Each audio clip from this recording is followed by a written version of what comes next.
여러분, 축구는 몇 명이 한 팀으로 이렇게 이루어져 있습니까? 11명의 선수가 이렇게 하나의 팀으로 이렇게 구성이 되어 있습니다. 이 각자의 포지션에서 감당해야 될 역할들이 사실 다 다른데요. 공격수는 골을 넣는 그런 포지션에 있는 이들이죠. 그리고 미드필더는 이 공격수에게 공을 잘 이렇게 배달해주는, 공을 잘 전달해주는 역할을 합니다. 그리고 수비수는 상대의 골을 차단하고 방어하는 역할을 하고요. 골키퍼는 골을 악착같이 막아야 되는 이런 역할을 하죠. 이렇게 각자의 포지션에서 자기의 역할을 잘해 주어야 승리할 수 있는 겁니다. 그리고 선수들에게 참 중요한 것이 있습니다. 선수들에게 중요한 것이 바로 강인한 이 투지와 이 파이팅 정신입니다. 어떤 강팀과 붙어도 우리는 자신 있다, 이길 수 있다, 이런 투지, 열정, 이게 아주 중요한 것입니다. 이번 우루과이전에서 우리 선수들이 이것을 잘 보여줬습니다. 자, 그런데요, 선수들이 이러한 강인한 투지와 열정, 중요한데요, 더 중요한 것이 있습니다. 그게 뭐냐면 감독의 전략과 지시를 선수들이 제대로 잘 이해하고 순간순간 감독과 눈맞춤을 하면서 감독이 원하는 전략을 잘 구사해야 되는 것입니다. 그래야만 경기를 지배할 수 있고 경기를 이길 수가 있는 것이죠. 여러분, 여기에 아주 귀한 영적인 교훈이 있습니다. 성도들의 신앙생활에도 여러분, 열정과 투지가 반드시 필요합니다. 교회와 하나님 나라를 위해서 내 삶을 드리리라, 열정을 불살라 보리라, 굉장히 중요한 신앙적 태도이죠. 자, 그런데요, 그와 더불어서 더 중요한 것은 뭐냐면 우리의 인생의 감독자 되신 하나님, 그 하나님의 전략과 지시를 잘 듣고 이해하고 자기의 열정이 아니라 하나님의 지시와 뜻 앞에 잘 따라가는 것, 이게 중요하다는 것입니다. 자신의 열정이 너무 앞서서 오히려 하나님의 일을 그르칠 수도 있다는 것을 우리 신앙인들은 기억하셔야 합니다. 오늘 우리가 읽은 이 본문이 바로 이런 사실을 우리들에게 잘 깨우쳐주는 말씀이라 할 수 있습니다. 바라기는 열정보다 더 중요한 것이 무엇인지 오늘 말씀을 통해서 함께 깊이 깨닫고 진정한 신앙에서의 승리자들, 성공자들 되시기를 주님의 이름으로 축원합니다. 첫 번째 따라 하시겠습니다. 성령보다 앞서가면 안 됩니다. 성령보다 앞서가면 안 됩니다. 자, 우리가 지난주에 말씀 기억하실 것입니다. 루스드라에서 아주 젊고 유능한 제자 디모데가 이제 바울과 이제 이 선교팀에 합류하게 됩니다. 그래서 이 바울 일행은 아주 막강한 선교팀을 구축하게 되죠. 그래서 이제 바울 일행은 이제 루스드라에서 다음 행선지를 향해 힘차게 출발합니다. 이번 선교 여행의 1차 목표는 뭐였냐면 이전에 갔던 1차 선교 여행지였던 곳들을 일일이 돌아보면서 제자들이 신앙생활 잘하고 있는가, 그 형편을 살펴보고, 그리고 아시아 지역, 에베소를 중심으로 한 그 아시아 지역을 두루 다니며 이 전도의 지경을 넓히려고 했던 계획이었습니다. 그러니까 바울은 자신의 어떤 열정과 그리고 자신의 계획을 가지고 이 아시아 쪽으로 가려고 했고, 그쪽이 막히니까 북쪽의 비두니아 쪽으로 가려고 했는데 이 모든 게 애를 썼는데 자꾸만 막는다라는 느낌을 지울 수가 없던 거죠. 왜 자꾸 성령께서 막는지 처음에는 이해를 할 수가 없었습니다. 물론 이제 곧 알게는 되죠. 하나님의 계획이 아시아 쪽이 아니라 유럽인 마게도냐 땅의 복음이 전해지기를 우리 하나님은 원하셨던 거였죠. 여러분, 선교의 주체가 누굽니까? 바울입니까? 아닙니다. 선교의 주체는 성령님이십니다. 믿으십니까? 이 사실을 오늘 본문은 우리에게 아주 분명히 이야기해 주는 거예요. 사람이 아니에요. 물론 사람이 하죠. 그러나 선교의 분명한 주체는 선교를 이끌어 가시는 분은 성령님이다라는 것을 우리에게 아주 선명하게 이야기를 해주는 거예요. 여러분, 성령님이 어떤 분이십니까? 성령님은 우리의 삶의 길을 앞서 행하시고 우리의 걸음걸음을 가장 좋은 길로 인도하시는 분이심을 믿으시기 바랍니다.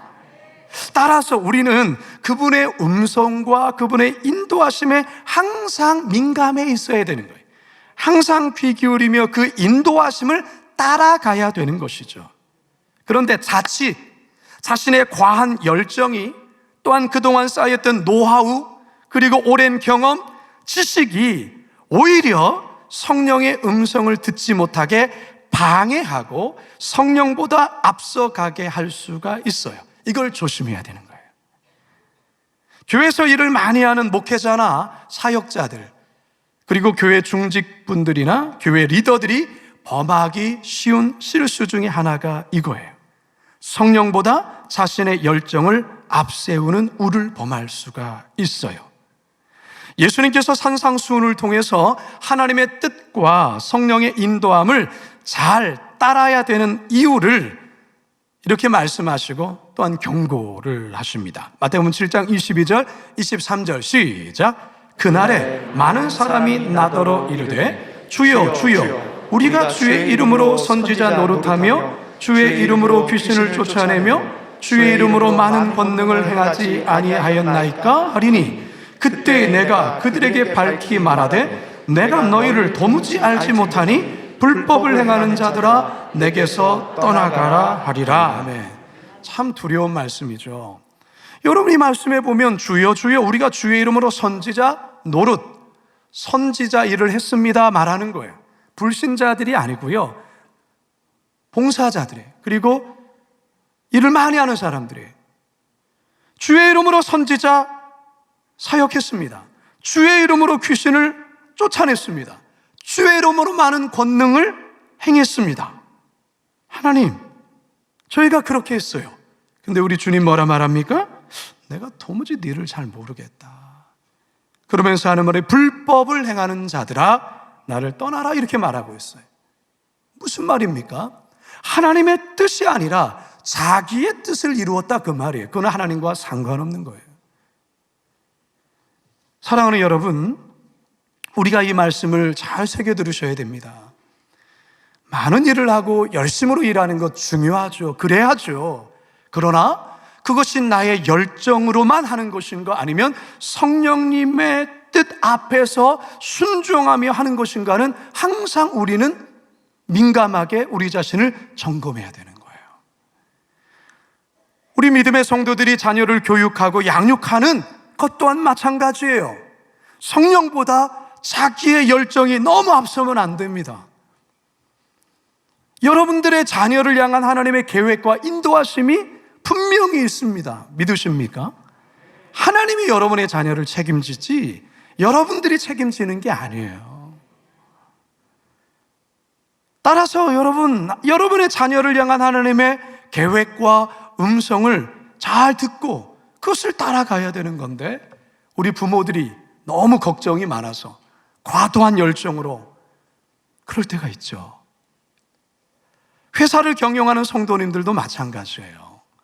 회사를 경영할 때 회사의 회장님이, 사장님이 하나님이라는 사실을 인정하셔야 됩니다. 인정하십니까? 따라서 성령님께서 이 회사를 이끄시고 성령께서 이 회사를 이끌어 가실 것이라는 그런 확신과 믿음 속에 성령님의 인도하심을 따라가야 되는 거예요.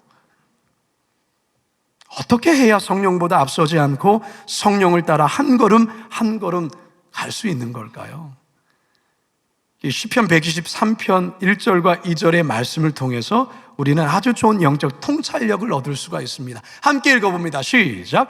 하늘에 계시는 주여, 내가 눈을 들어 주께 향하나이다. 상전의 손을 바라보는 종들의 눈같이, 여주인의 손을 바라보는 여종의 눈같이 우리의 눈이 여호와 하나님을 바라보며 우리에게 은혜 베풀어 주시기를 기다리나이다. 아멘. 내가 눈을 들어 주께 향합니다. 상전의 손을 바라보는 종들의 눈같이, 종들은 항상 상전의 지시에 항상 민감해 있죠. 여주인의 손을 바라보는 여종의 눈같이 우리 눈이 여호와 하나님을 응시하며 바라보나이다. 바로 이겁니다.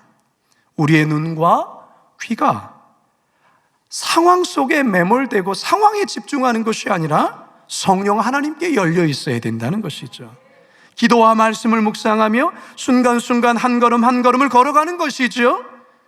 때로는 믿음의 성도들과 영적인 교제 속에 그들의 조언을 통해서 주의 음성을 우리가 들을 때가 있어요. 그러면서 우리는 한 걸음 한 걸음 주와 동행하는 거예요.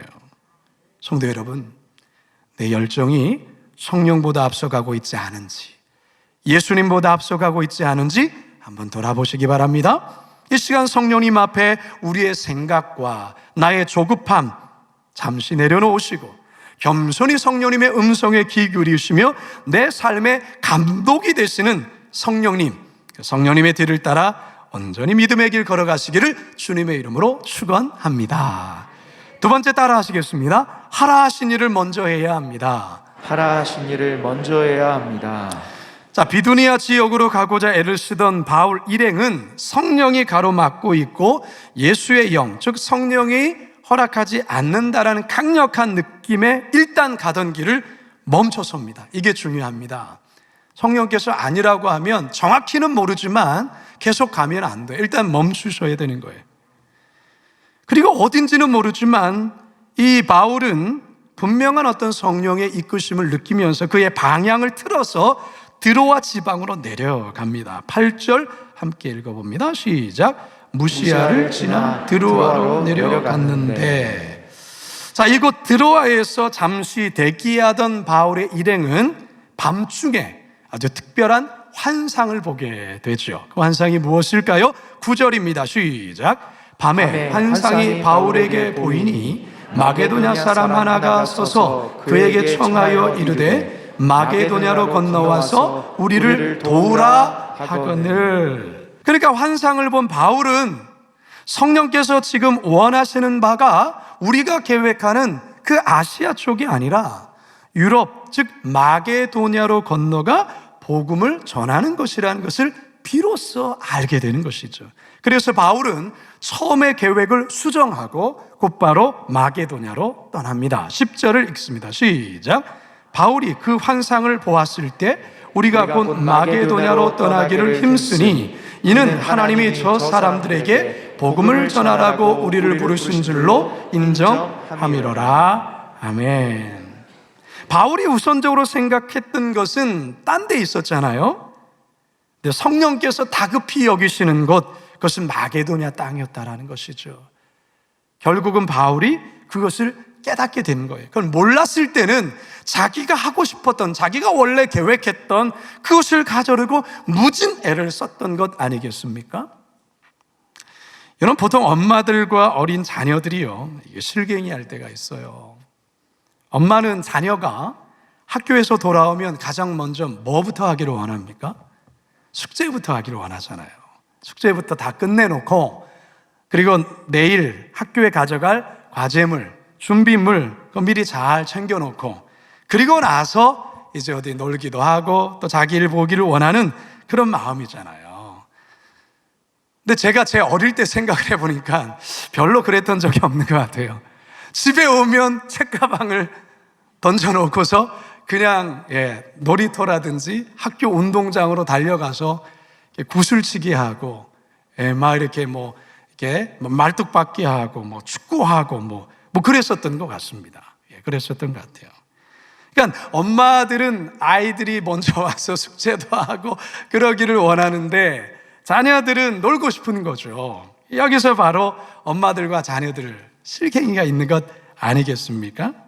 그러니까 엄마들이 먼저 하기를 원하는 게 있고 자녀들이 먼저 하고 싶은 게 충돌하는 거죠. 충돌하는 거죠. 여러분, 가끔 우리가 그러지 않을까요?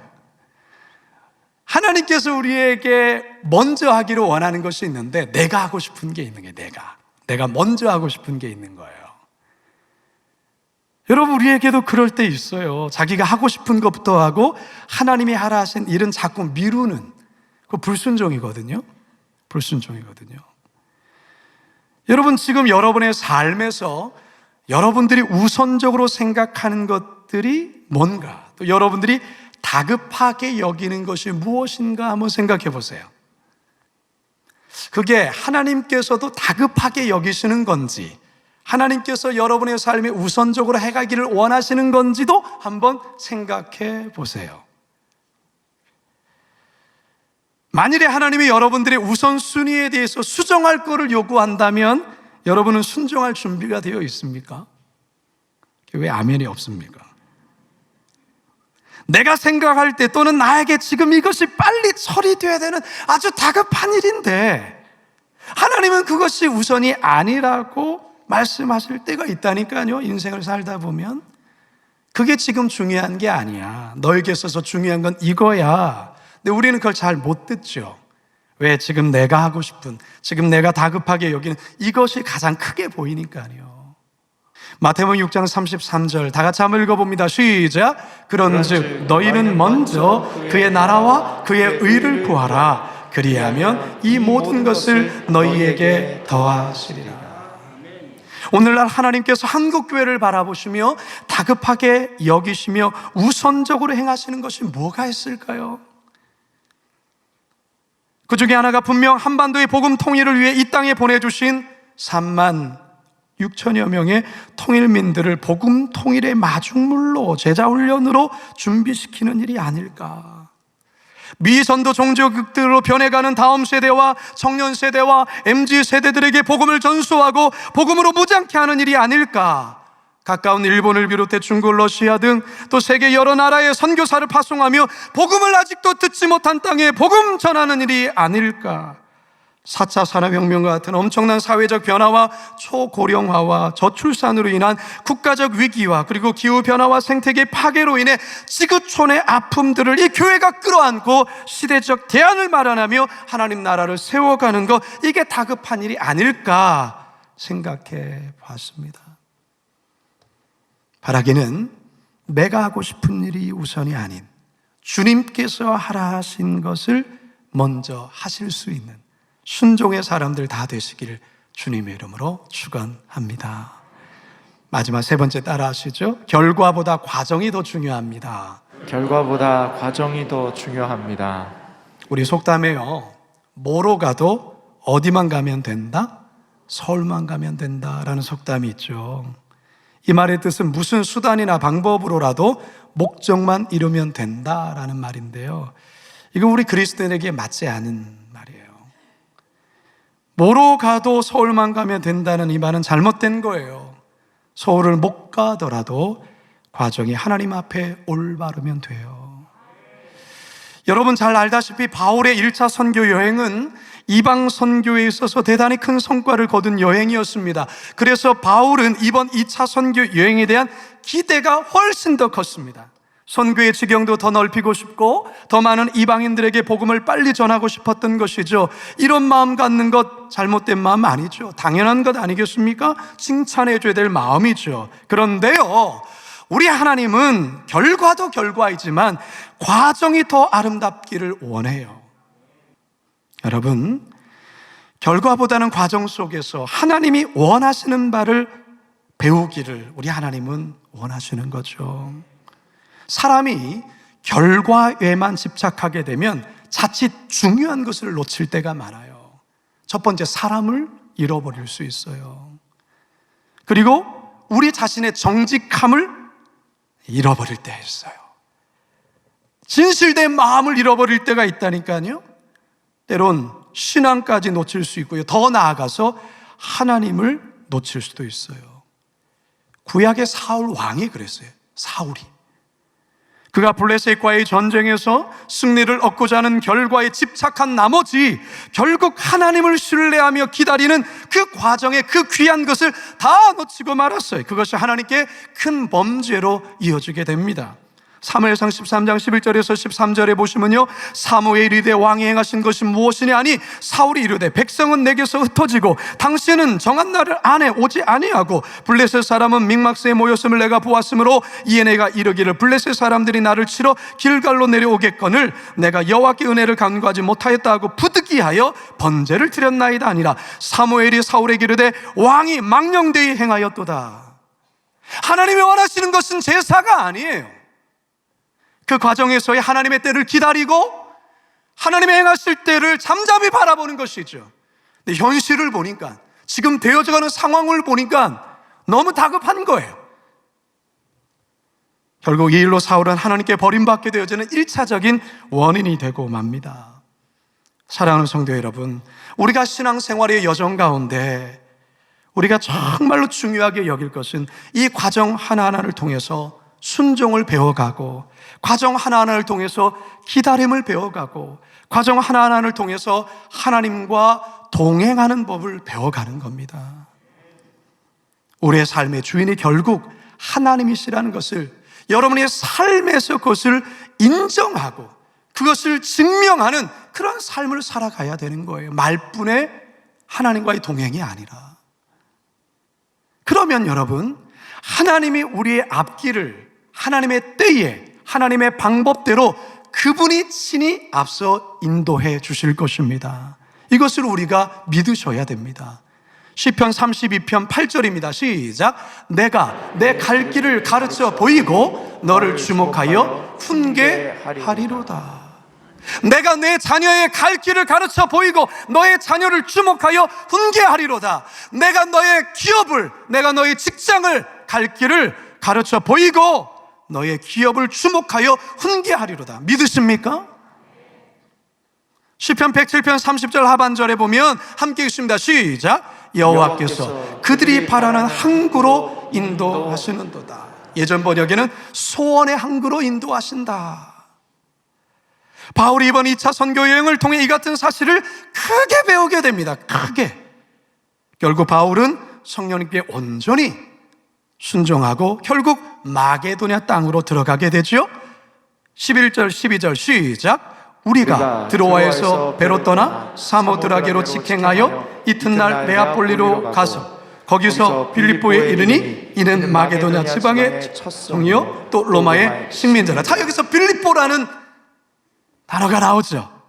우리가 다음 주에 살펴볼 것입니다. 마게도냐의 첫 번째 성이 빌립보. 바울이 전혀 상상하지도 못했던 놀라운 하나님의 예비하심과 역사가 이제 펼쳐지게 됩니다. 기대하시라 개봉박두. 이제 말씀을 마치려 합니다. 성도 여러분, 오늘이 11월 마지막 주의 주일이에요. 그죠? 여러분, 참 2022년 이 한 해 여러분 어떻게 사셨어요? 지난 11개월의 시간이 여러분들에게는 어떠한 시간이셨습니까? 혹시나 내가 기대했던 그 결과에 못 미치고 내가 기대했던 것이 이루어지지 않아서 혹시 실망하고 계십니까? 여러분, 실망하지 마세요. 우리의 하나님께서 우리의 삶을 길게 보셔요. 우리는 지금 당장이라는 이 당장 앞에 마음 졸이며 살아가지만 우리 하나님은 길게 보신다고요. 우리의 삶을 이끄시는 분이 누구라고요? 성령 하나님이세요. 이 같은 사실을 신뢰하시기 바랍니다. 당장의 성공과 당장의 실패는 그리 중요하지 않습니다. 그런 과정을 통해 하나님과 동행하는 법을 배워가는 것입니다. 성령님의 음성을 좀 더 민감하게 듣고 그분을 향한 우리의 시선을 놓치지 않고 오늘 하루를 살아내는 것입니다. 내 뜻보다 내 열정보다 그분의 뜻에 먼저 순복하고 우리의 우선순위를 주님께 먼저 맞춰나간다면 우리의 남은 인생길 그분이 친히 책임지시고 그분이 친히 새롭게 열어가실 것입니다. 멋진 승리의 삶을 살아가시는 주인공들 다 되시기를 주님의 이름으로 축원합니다. 축원합니다.